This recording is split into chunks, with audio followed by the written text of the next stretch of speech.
Hi, welcome to the 18th installment of Drive Time with Mike. The lesson format we use at Walnut Street Church of Christ for our small groups known as community drive groups. Thanks for riding with me today. I want you to look at Luke chapter 7 verses 1 through 10. Luke chapter 7 verses 1 through 10. You know, many of us marvel over Jesus and what he's done in our personal lives.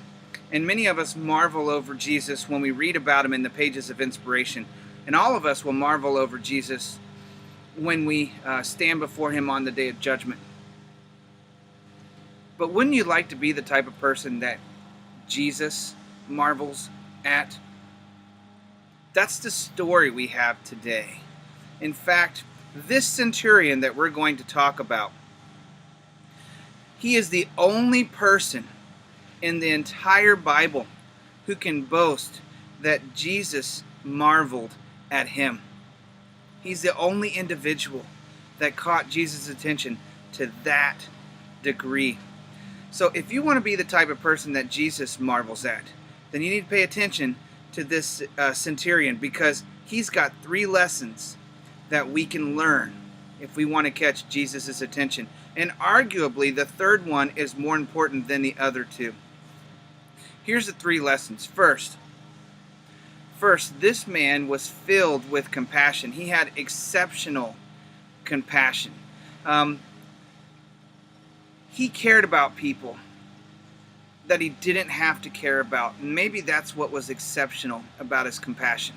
He cared about people that he didn't have to care about. He cared about the Jews enough to build them a synagogue. Ordinarily, Roman soldiers and Jews were enemies. But this man had such compassion on the Jews that he built their synagogue. He also had compassion on his slaves, and that's really what this story revolves around, is that he had a slave that was sick, possibly dying, and he wanted Jesus to heal his slave. Now, back in Roman times, in the 1st century, a slave was considered a living tool. So what that means is that, just like any tool, when the tool's broken or when the tool's no longer useful, you can discard it. And that's how slave owners typically treated their slaves. When a slave couldn't perform his duties anymore, was ill or was injured or sick, or was dying, you just discarded him, let him die on his own, fend for himself. They didn't have compassion on their slaves, but this guy's compassion was exceptional because he cared about people that he didn't have to care about. Here's the second thing about this guy that was quite amazing, is that he was humble. Do you hear the word century in centurion?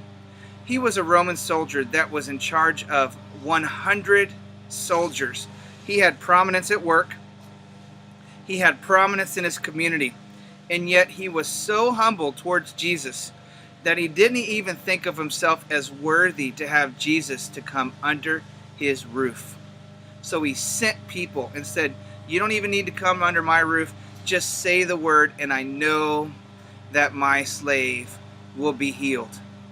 The fact that he had such prominence and that he's still able to have such humility really shows that his humility was exceptional.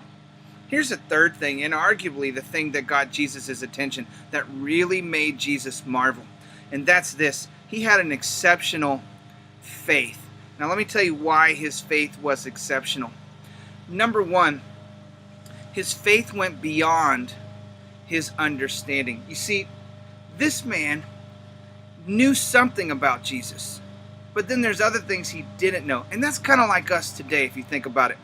We all know some stories about Jesus. We all have some experience with what Jesus can do in our lives. We all have some knowledge of what Jesus did when we read about him in the Bible. But just like this guy, all of our information really about Jesus is second-handed. You got it from a teacher, you got it from the Bible, you got it from somebody, except for your own subjective experiences. Everything you know about Jesus is really second-handed, and that's the way this guy was too. He was a Gentile, and he had never seen Jesus face to face. He'd never witnessed any of Jesus' miracles, and yet he had faith that Jesus could heal his slave. If you want to have an exceptional faith like this guy that actually makes Jesus marvel at you, take what you know about Jesus. And then have faith where you don't know. Rely on what you know. And then have faith in Jesus where your understanding fails, where your experience fails, where your lack of testimony fails, where you haven't been able to witness him. When that fails, remember what you know and focus on that. And if you do that, you'll have an exceptional faith, just like this centurion. Here's one other thing that this guy did. This guy was going through some hard times, and he relied on Jesus in the hard times. You know, oftentimes what happens to us is our faith wavers when times get tough. Oh God, why are you letting this happen to me? But you know what this guy did, this centurion? He believed that Jesus could help in the situation. And Jesus marveled at his faith. When your understanding fails and when your situation is rough, will you continue to have faith in Jesus? That's when it matters. And that's what makes Jesus marvel. Will your faith be unwavering when circumstances are tough and when your knowledge runs out? If you continue to have an unwavering faith, at that point, Jesus will marvel at your faith. And I know that's what you want. I know that's what Jesus wants too. Be the type of Christian that Jesus marvels at. Be compassionate to people you don't have to be compassionate about. Be humble no matter how powerful you get.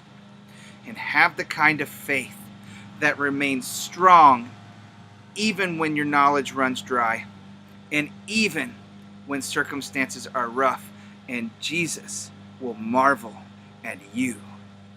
God bless you.